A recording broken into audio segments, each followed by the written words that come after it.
to ski at 100 kilometres an hour on sheet ice. It's basically like skiing on concrete. She would point her skis straight down the hill and take risks where the other kids weren't. Just an incredible will to win. Terrifying, actually. We have a new star, and it's not from Europe, she's from New Zealand. Can you believe it? Out of nowhere, a 17-year-old comes in and wins and just stamps her mark. At that age, under that pressure, to pull that off is nothing short of remarkable. To be that good that early was insane. People were saying you're going to be the best GS skier ever. When you always believe that you're invincible and you're going to win everything, it's quite easy. Then reality does kick in. I went from being this phenom to all of a sudden I wasn't even in the top 30 anymore. And it was like I was watching myself from out of my body. The thought of ever being on a podium again just felt so far gone.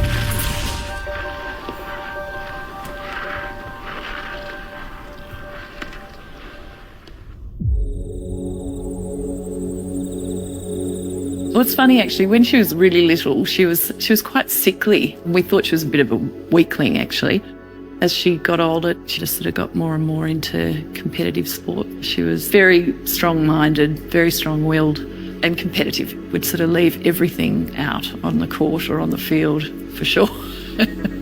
Everyone says I was really aggressive, but I think, yeah, I was a competitor. I was always wanting to be the best at everything, and I would just put everything on the line to win. We all were kind of thinking, gosh, we've really got to channel this competitiveness. Morning, we're about to go skiing at the Coronet Express.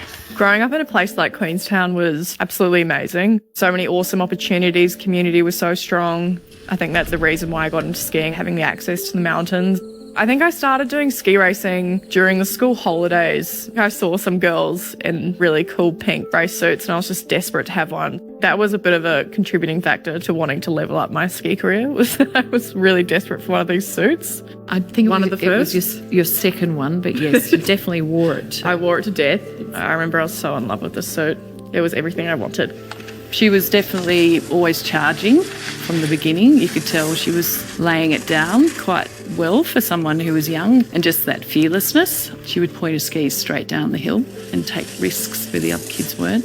I don't think I rationalised fear very much. I felt like I could do anything. There you go.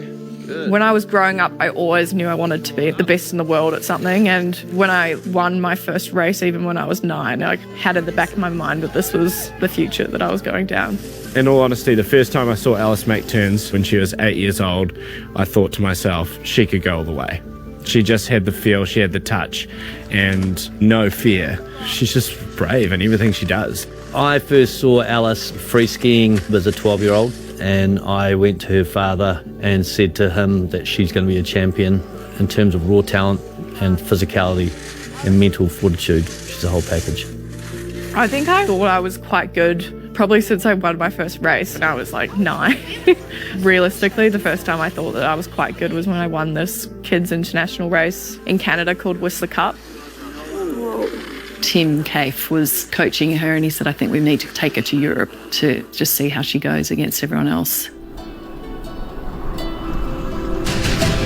17 years of age, world junior champion. This is the Kiwi looking for a place on the podium. We have a new star, and it's not from Europe, she's from New Zealand. And Robinson takes it, and she takes the lead. It's a remarkable finish. New Zealand into top position. Can you believe it? Winning Solden, that was a huge moment for me. It was one of those life-changing events. To get to that position as an Oceania athlete on the other side of the world at that age, under that pressure, to pull that off is nothing short of remarkable. It's been 30 years since a 17-year-old had won a giant slalom. To be that good that early was insane. It was huge. Out of nowhere, Alice comes in and wins and just stamps her mark. Here I am. Winning a race at 17 at the World Cup is very unusual. It's, really young. Everything was just so surreal and overwhelming. Nothing felt real. And I remember getting on a plane and coming home to graduate school the next day. It all felt like a blur. For sure, I was getting a lot of hype, especially because that same season I won another race. Oh, these are absolutely superb turns for Robinson. At the time, people were starting to call me a bit of a phenom, just because I guess how young I was. People were saying to me, oh my God, could be the best GS skier ever.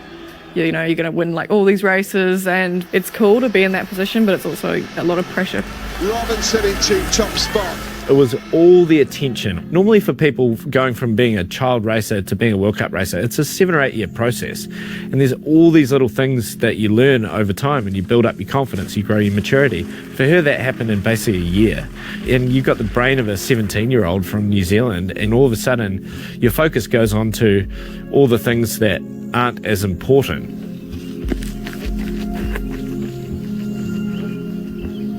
It was for sure a bit strange. I felt like a little bit of imposter syndrome, but also like a bit of naivety about, oh, this feels kind of easy. After that year that I like burst onto the scene as a 17-year-old, the next few years didn't go the way that people around me expected or what I expected of myself. And it was like I was watching myself from out of my body. During the COVID years, like Beijing and the following season, I started to feel a lot more pressure, not even about the results, but just why am I not hitting these expectations that I've been set for myself and also from the people around me. Year of my life, and it's been something I've been thinking about so much, and it's just over like that. I put a lot of pressure on myself for that, and I regrouped and I told myself, you're going to get on the podium or you're going to the feds. I'm just going to give this everything.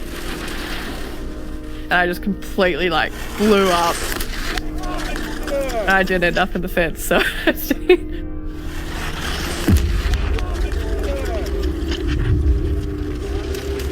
But at the time, it definitely felt like my world was kind of crashing.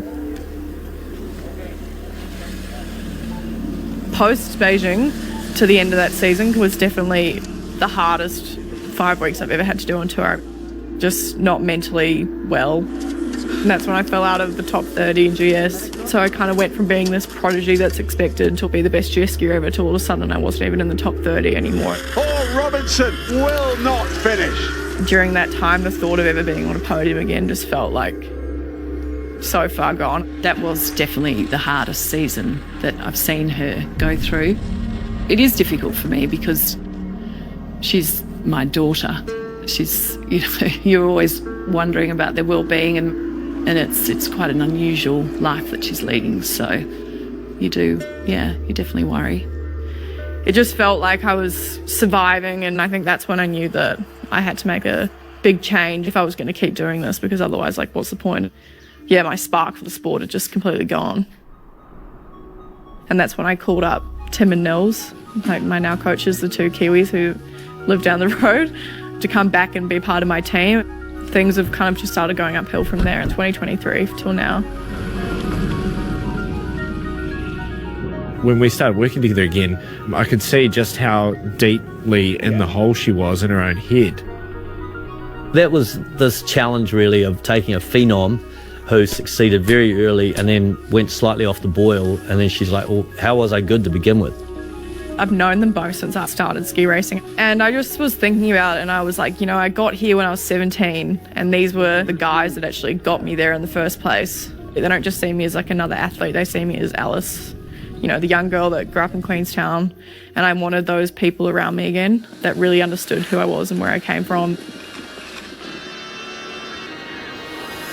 If I say it, don't say I am a madman. If I don't say it, they'll say it never happened. I stay saying my legacy is so grand. And don't know I'm the one who. So we'd upload the video every run, and we just really let her look at it, so then she can correlate the feeling, the empirical evidence of the time, and then to see what it looks like. So what I'm really liking is just the way you're going over the terrain. Yeah. And being able to stay connected, and particularly your left-right balance is super even. Yeah, Okay. no, you can see like the upper body's really stable. Yeah, for me, that release phase, when you're going from here, there's no back up the hill like that anymore. Yeah. It's just like you're flattening the ski and the body's coming out, you know, and into the new one. It looks so fluid.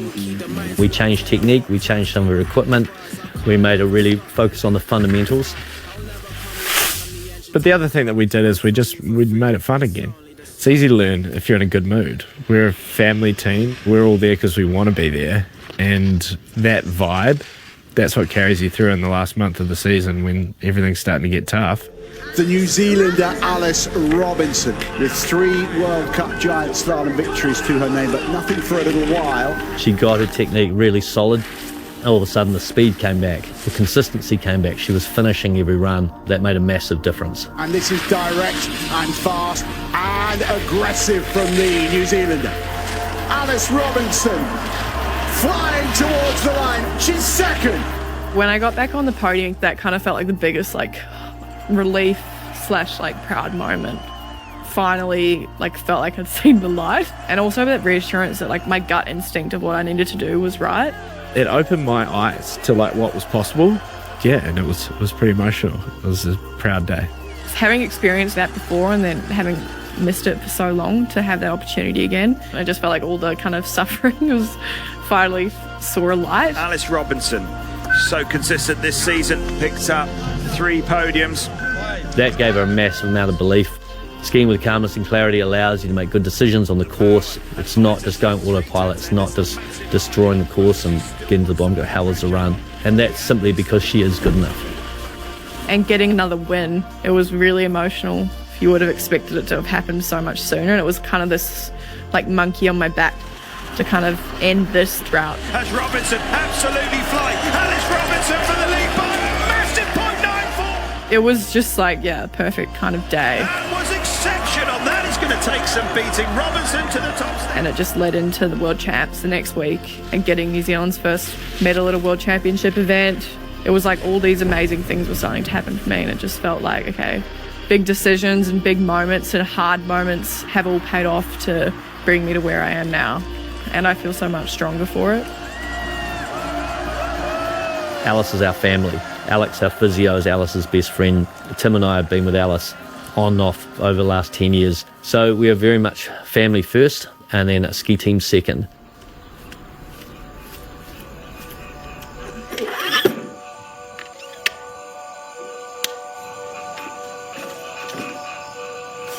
Going into Cortina, there's a bit more extra hype, especially for people in New Zealand. I feel like I'm a bit more in the spotlight than usual, so that's a little bit angsty. So the difference between Cortina and the last games is that we're in a World Cup venue that we use every year. Yes, it has a different name attached to it, but it's a venue we go to every year. So keep working hard through that lateral cup. That's it.